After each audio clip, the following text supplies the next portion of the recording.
Congressman Greg Steube from the beautiful state of Florida. Congressman, hope you're doing well today. I'm doing good. Thanks for having me.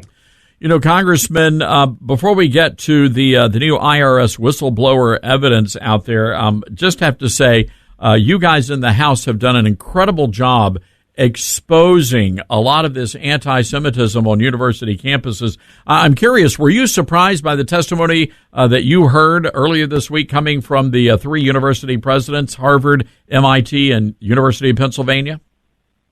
Yeah, it's pretty amazing that you have your major universities who are supporting anti-Semitism on their campuses, and how far we have fallen as it relates to that in the last couple of years after the atrocities that we've seen Hamas commit against Israel. And you're seeing the pro-Palestine rallies, and it's just pretty amazing. I've seen them up here in Washington, and you kind of expect it here in D.C., but you don't expect it in our universities.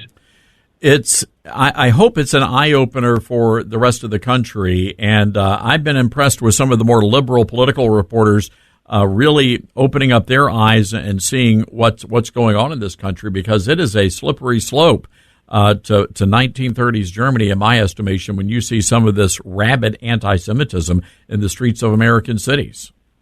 Well, and it's being spoken in the halls of Congress from members of Congress.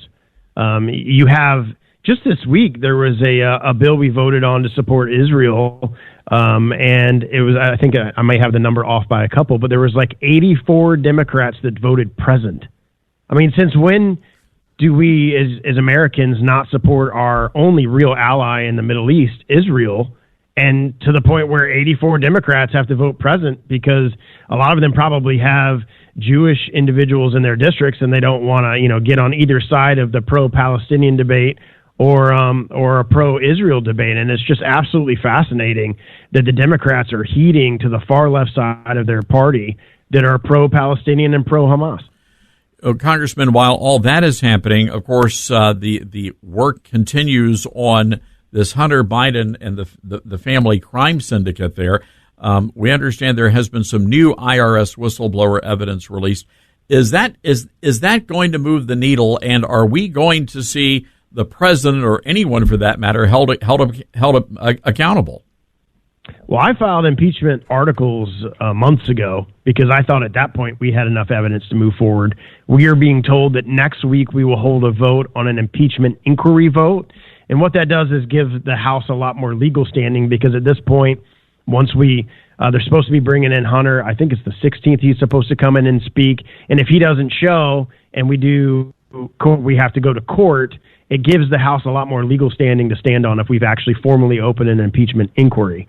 So my hope is that happens next week. I think it should have happened 6 months ago, but we have so much evidence now. Just this week, the IRS whistleblowers came back in, and the depths of the weaponization of the DOJ. There was some questioning right before me about Tony Bobolinsky, and they had asked from another member, and they had said that the DOJ prevented them from interviewing him.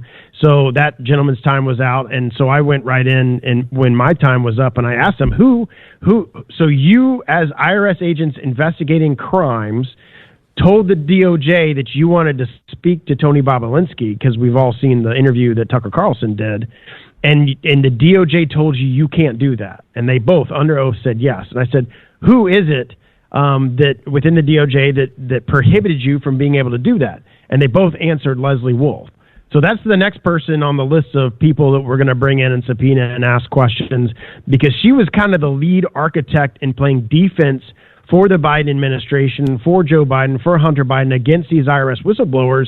We're not allowing to put political figure number one on warrants, on all these different things that that the investigators were trying to do. So the depth of the weaponization is real, and you have testimony on that. And then they brought in more evidence that corroborates all these other things that were going on, especially as it relates to Burisma, emails between individuals congratulating Hunter and Joe and some of these other people on getting the prosecutor fired. And they got paid the Biden family got paid $6.7 million for that. And that's actions that Joe Biden took while he was vice president. It's absolutely astonishing. Now, Congressman, is there a concern among Republicans that a lot of this might get lost on the American people? I mean, there's just so much evidence that it's hard for the average American citizen to grasp. Okay, here's what is criminally wrong here. Here's why this is a problem. This is why the president needs to be impeached.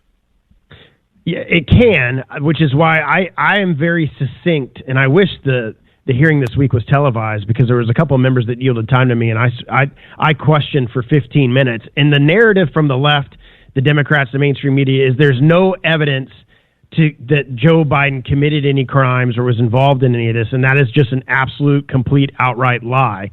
And so what I tried to focus on was facts and evidence and make it clear to the American people through the witnesses who've been investigating this. And one of them is Burisma. So we know now that the Biden family received $6.7 million from Burisma and Ukrainian officials. And Joe Biden's on camera bragging about threatening to take away $1 billion in U.S. aid if they didn't fire the prosecutor who was investigating Burisma. And then there's now email traffic, which was released this week, that through the people that were involved in this, congratulating them for doing that. So he took official action as the vice president of the United States, and his family was rewarded in millions of dollars. And we also now know through the work in the Oversight Committee, Owaska is a company, an LLC, that was run by the Biden family, and they received millions of dollars from a Chinese Communist Party energy company, and we now have evidence that Joe Biden then received money from that. Now, it was after he was vice president, which makes sense, because you're not going to want to do that while he's vice president, but you now have financial records that show that Joe Biden received money from the very same company that the Chinese Communist Party gave money to from their work with the Chinese Communist Party. I mean, it's just the evidence to me is overwhelming. And I want to make this quick point too before our time is up, is there was 327 different emails that Joe Biden was on using fictitious email accounts. One of them is like robinware426@gmail.com. And now that we have that information, thanks to the whistleblowers, we are now going to request, Comer's already requested it, from the National Archives to get the content of those emails.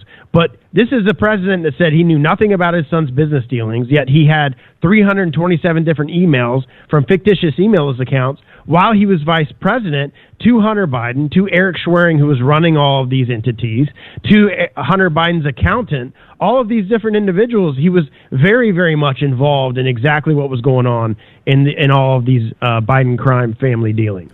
All right. Well, we are going to have to leave it there, Congressman, and a great intel and insight as we move closer and closer to what we hope will be the impeachment of Joe Biden. I know a lot of people have been very frustrated about the timeline, and it sounds like you have as well, but it certainly looks like that is going to be happening sooner rather than later. I sure hope so. All right, Congressman Greg Steube, everybody out of Florida on the Patriot Mobile Newsmaker.